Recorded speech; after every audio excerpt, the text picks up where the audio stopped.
Hi and welcome to the Science Fantasy Experience and to episode 3 of a look back at June 2022. And it wouldn't be a look back at the month without checking out some reveals. So there's loads of reveals every month, but I'm just going to focus on three that have caught my attention. Whether I'm going to pick them up or not, who knows? But these three have got me pretty excited, and they're quite unexpected, that's for sure. I didn't think that some of these would get made. I didn't think some of them would kind of be revealed so soon. But yeah, let's kick it off. First up, we have got JoyToy's Orcs. I wondered if JoyToy would go down the route of Orcs. They're focused on Marines at first, which is pretty much the right thing to do. You've got Ultramarines, you've got the Blood Angels, but done in black, the Death Angels. Last month or month before, they revealed the Iron Fists, which look ridiculously good. If I was in for any more Marines, it'd be the Iron Fists, because yellow is notorious to paint, and these just look incredible. But yeah, the Orcs, so they've gone for commandos, 6 commandos, and it just looks like they've been pulled straight out of somebody's kill team. Obviously kill team is the big thing with Warhammer 40k at the moment. But it does give me hope that perhaps further down the line I'll start doing the Orc factions. I'd love to see some Goths and some Bad Moons, that's for sure. But these look incredible. You've got a Sniper Boy, a Burner Boy, a Knob, Comms, and a couple of Dakka Boys. But they look like they have absolutely nailed the flesh tone. They've gone for quite the modern take on Orcs, with that slightly lighter green shade, the more Reichland flesh flavour to them as opposed to the Goblin Green of yesteryear. But they just look absolutely incredible. They're full of Dakka, each and every one. The Knob looks phenomenal. It looks like it's got definitely some size to it, considering these are only 1/18 scale. But the detail in anything JoyToy is phenomenal. You know, I've got one of the big mechs, and it's immense.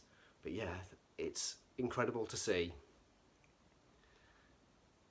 a company taking on Warhammer where it's different from making the models and painting them yourself. It's nice to have the option of a few different things when it comes to Warhammer now. You know, you can buy the official Warhammer. You can get the JoyToy posable ones, which are affiliated to Warhammer anyway, so it's in some ways like a second party. You've got McFarlane doing the big boys. They're just huge and heavy and chunky and fun. And you've also got Bandai doing their limited Order 1, which are incredibly expensive but super detailed. The options now are insane for Warhammer. But yeah, these Orcs just look absolute business. Scheduled for release in October. yeah, I'm excited to see people getting reviews out for those before I'd dip in, because I know I'd want the Bad Moons or the Goths or some sort of faction that I kind of never did play with the Orcs. Can't wait. Absolutely can't wait. Secondly, we have Marvel Legends, Uncanny X-Men, retro carded Apocalypse. So this is unexpected. I know Apocalypse has been out before, and he was out in a deco that I didn't really like. It was, I guess, more, I don't know, mid-2000s comic booky. It was shiny, metallic. It didn't look like Apocalypse, but this obviously being Uncanny, it just looks like it jumped off the pages of the comic book, and even more so from the 90s cartoon. I'm going to presume that it's the same Build-A-Figure bit put together and then redecoed in his familiar purple tones. But he looks like an absolute beast. He's obviously got stature. The card back is going to be huge. I'm guessing it's going to be along the lines of Kingpin and Rhino.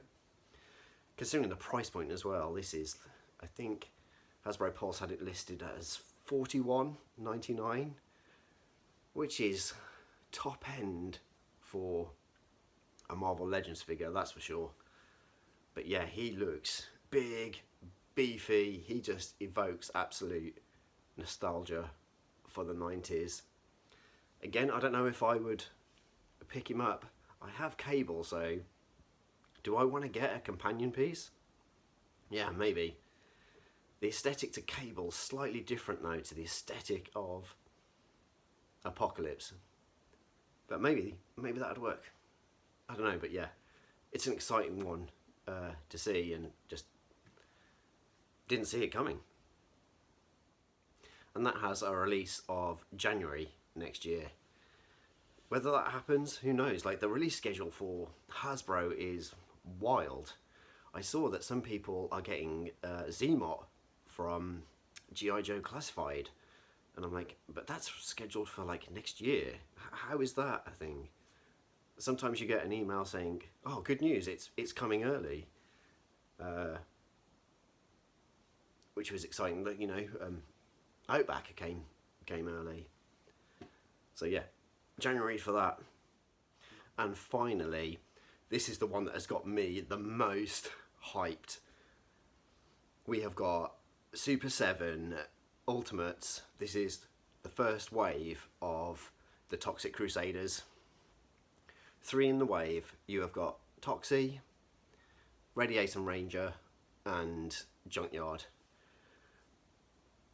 The imagery is ridiculous. If it's anywhere as close as this, I am like all over it. So they have released Toxie before, twice. So they've done him in his original toy aesthetic, and they've done a double glow-in-the-dark, heat-responsive Toxie as well, which both of those are really, really cool. But to get him in his Toxic Crusaders look with the smiley, happy-go-lucky face, it's phenomenal. He's such a good character, you know, the only hero to come from New Jersey. It's such an iconic show, and we've just not had toys of Toxic Crusaders since the early 90s, and they are some of the best toys that were about then.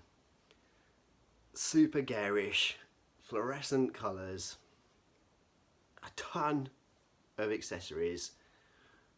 With Toxie, you get like 3 heads. You get his animation head, a grimacing animation head, and then you get a toy inspired one with the bandana and the big eye. Obviously you get Mop and his flag, you get his grenades, but he just it looks super cool. The box looks garish as hell. They've done these like kind of awesome postcards, you know, welcome to Tromaville. Yeah, it's an exciting time for Super 7. They've picked up some of their cartoons and toy properties that I want to collect. You know, there's Toxic Crusaders, which, you know, these are coming, I think, summer 2023, which I'm going to say is more like autumn, being that Super 7 have slowed down or been slightly hindered in their release schedule this year, so they're already a couple of months behind, especially with their Thundercats. We've got Silverhawks coming a bit later as well. I just cannot wait to see some of these in hand, and even more reveals. Stay tuned for episode 4, coming soon. Looks like some action figures are about to get an upgrade. Anyways, I've been Rudy Zissou, and always remember, it's as much about play as it is display. Thanks for watching.